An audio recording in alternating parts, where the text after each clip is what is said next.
அன்பு உறவுகளுக்கு இனிய வணக்கங்கள். இன்றைய பதிவில் துலாம் ராசி அன்பர்களுக்கு உங்க வாழ்க்கைக்கு இப்போதைக்கு அவசியம் நீங்க தெரிஞ்சுக்க வேண்டிய மிக முக்கியமான பதிவு இது. நிறைய பயனுள்ள தகவல்கள் உங்களுக்கு இந்த பதிவுல கொடுத்துருக்கோம். கொஞ்சம் கூட வீடியோவை ஸ்கிப் பண்ணாம முடிஞ்ச வரைக்கும் முழுமையா பார்க்க முயற்சி செய்யுங்க. வீடியோல கொடுத்திருக்க பலன்கள் ஆண் பெண் இருபாலருக்கும் பொருந்தக்கூடிய பலன்கள். துலாம் ராசியை பொறுத்த வரைக்கும் சித்திரை 3-4 பாதங்கள், சுவாதி 1-2-3-4 பாதங்கள், விசாகம் 1-2-3 பாதத்தை உள்ளடக்கியது துலாம் ராசி.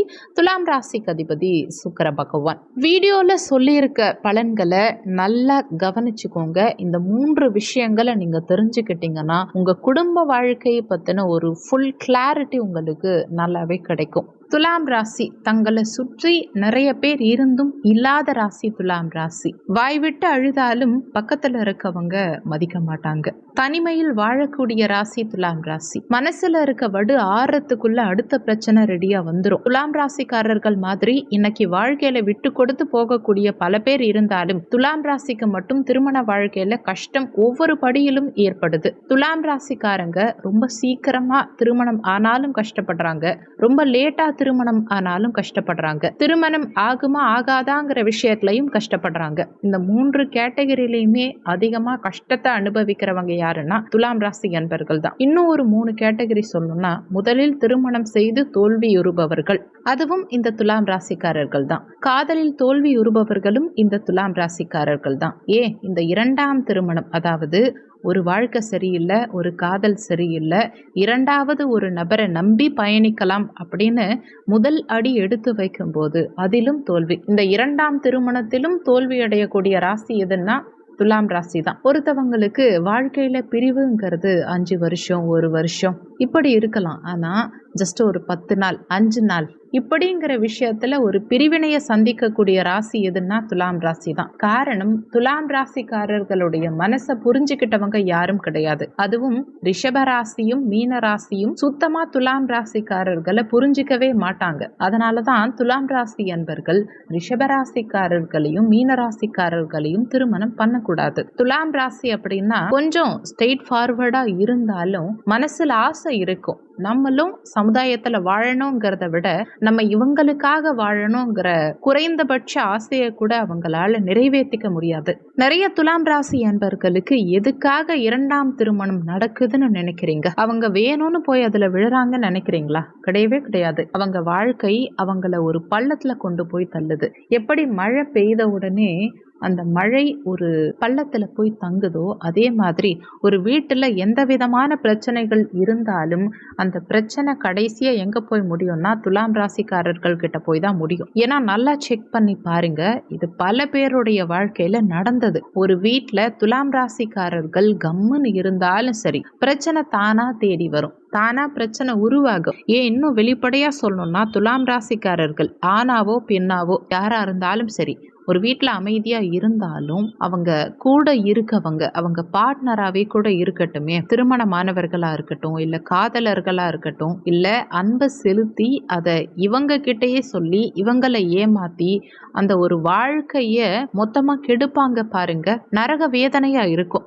அதுலயும் முக்கியமா ரொம்ப வருத்தத்துக்குரிய விஷயம் என்னன்னா, இவங்க யார ரொம்ப நம்புறாங்க.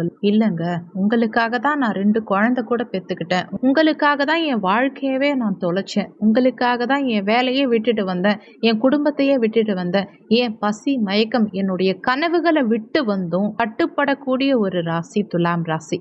துலாம் ராசிக்காரங்க சந்திக்காத அவமானமே கிடையாது. மன ரீதியான பிரச்சனை, குடும்ப ரீதியா பிரச்சனை, அட்லீஸ்ட் திருமண வாழ்க்கையிலையாவது சந்தோஷமா இருப்போமான்னு பார்த்தா அந்த திருமண வாழ்க்கையிலையும் ஒரு போர், ஒரு பதற்றம், வெடிகுண்டு வெடிச்ச மாதிரி இருந்தா அந்த வாழ்க்கை எப்படி நிம்மதியா இருக்கும்? சாப்பிடுற சாப்பாடுங்கிறது எப்படி முக்கியமோ அதே மாதிரி துலாம் ராசிக்காரர்களுக்கு அன்பு முக்கியம். இந்த அன்பு இல்லைன்னா துலாம் ராசிக்காரங்க வாழவே முடியாது. காரணம், அதிகமான அன்பை செலுத்தி அன்பை எதிர்பார்த்து ஏமாற்றத்தை மட்டுமே பார்த்து மனசுல இருக்கக்கூடிய அந்த வலி வேதனையை யாருக்கிட்ட சொல்லி புலம்புறதுன்னு தெரியாம அவங்க படக்கூடிய கஷ்டங்கள் இருக்கு பாருங்க, நரக வேதனை. தன்னுடைய வாழ்க்கைய அடமானம் கிடைச்ச மாதிரி இருக்கும். நம்ம ஒருத்தவங்களுக்கு ஆறுதலுக்காக வந்திருக்கோமா, ஆசைக்கு வந்திருக்கோமாங்கிற கொஸ்டினே வந்திருக்கும். உண்மை என்னன்னா, துலாம் ராசிக்காரர்களை எல்லாரும் பயன்படுத்திக்கிறாங்களே தவிர அவங்களுக்குன்னு ஒரு மனசு இருக்குன்னு யாரும் புரிஞ்சுக்கவே மாட்டாங்க.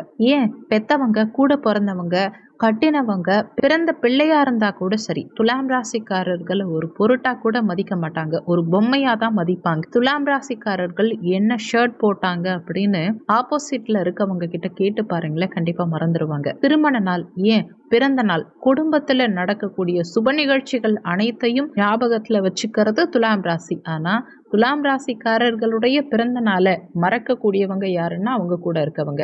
எப்படி ஒரு வாழ்க்கைய நம்ம வாழறது? இல்ல நமக்கு மட்டும்தான் இந்த மாதிரி ஆசை, ஏக்கம், துன்பம் இதெல்லாம் இருக்கா? இல்ல நம்ம எல்லாத்தையும் விட்டுட்டு ஏதாவது தவறான முடிவு எடுத்துடலாமா? இல்ல தனியா வாழ்ந்துடலாமா?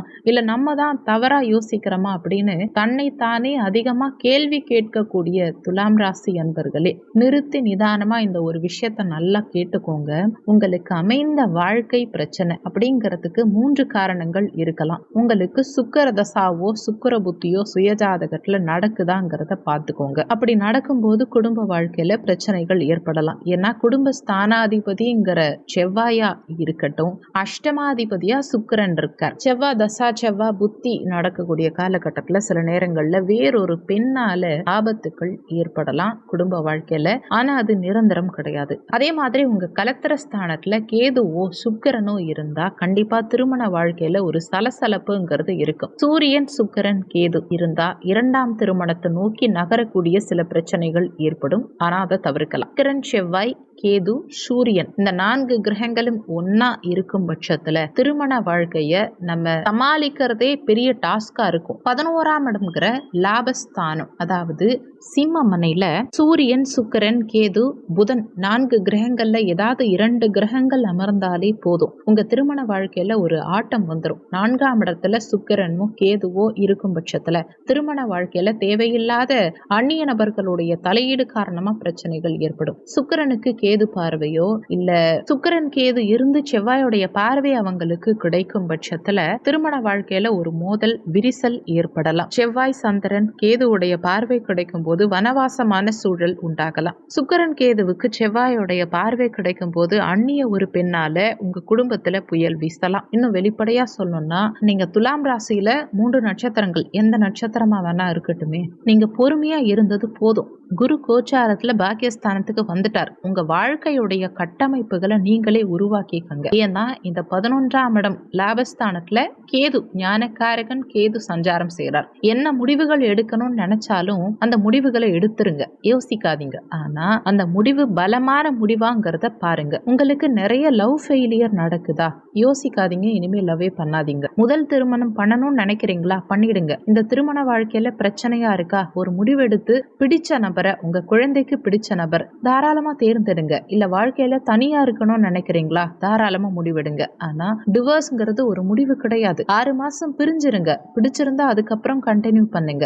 பிரிவுகளில் நிறைய துலாம் ராசி அன்பர்களுடைய மனசு மாறலாம். என்னைக்குமே துலாம் ராசிக்காரர்கள் விட்டு கொடுத்து போறவங்களா தான் இருப்பாங்க. அதனால ஒரு வாரம் 1 மாசம் பேசாம இருந்தாலே உங்க அன்பு மாறும். ஒரு ஏக்கம், அன்பை தேடிய ஏக்கம் வந்துடும், மாற்றம் உண்டாகும். இறுதியா ஒரே ஒரு விஷயம் சொல்லணும்னா, இந்த பிரிவுங்கிறது ஒரு நிரந்தரம் கிடையாது. 2ஆம் திருமணம்ங்கிறது கம்பலம் கிடையாது. ஆனா 2ஆம் திருமணம் தேவை இருந்தா இப்ப செய்யலாம். உங்க சுயஜாதகம், கோச்சாரம், அதே மாதிரி நவாம்சம் இதையெல்லாம் நல்லா செக் பண்ணுங்க. 2ஆம் திருமணத்துக்கான அமைப்பு உங்க சுயஜாதகத்துல இருந்தா பரிகாரம் பண்ணுங்க. வேற வழியே இல்ல. வாழ்க்கை இப்படி மோசமா தான் கொண்டு போகுது அப்படின்னா, உங்க உறவுகள் உங்களுக்கு எடுக்குதுன்னா துணிஞ்சு ஒரு நல்ல முடிவெடுங்க. சொல்லியிருக்கக்கூடிய பலன்கள் கோச்சார பலன்கள். இது வெறும் 20% தான் ஒர்க் பண்ணும். மீதி 80% உங்க சுய ஜாதகத்துல, ஜனன கால ஜாதகத்துல உங்களுக்கு என்ன தசாபுத்தி நடக்குது, தசாநாதனும் புத்திநாதனும் எங்க சஞ்சாரம் செய்யறாங்க, என்ன மாதிரியான சாரம் வாங்கியிருக்காங்க, இந்த மாதிரி நிறைய விஷயங்களை பொறுத்து 80% உங்க வாழ்க்கையில எல்லாமே நடக்கும். அதனால வீடியோல சொல்லி இருக்கிறது அப்படியே என் வாழ்க்கையில நடக்கும்னு நினைச்சு எதுவும் பயப்பட வேண்டாம். ஜாதகம் பார்க்கறதா இருந்தா வீடியோல ஜாதகம் பார்க்கன்னு கொடுத்திருக்க நம்பருக்கு வாட்ஸ்அப் பண்ணுங்க. இந்த வீடியோல உங்களுக்கு ஏதாவது சந்தேகம் இருந்தா கீழே இருக்க கமெண்ட் செக்ஷன்ல சொல்லுங்க. நன்றி. மற்றும் ஒரு நல்ல பதிவோடு மீண்டும் உங்களை சந்திக்கிறோம்.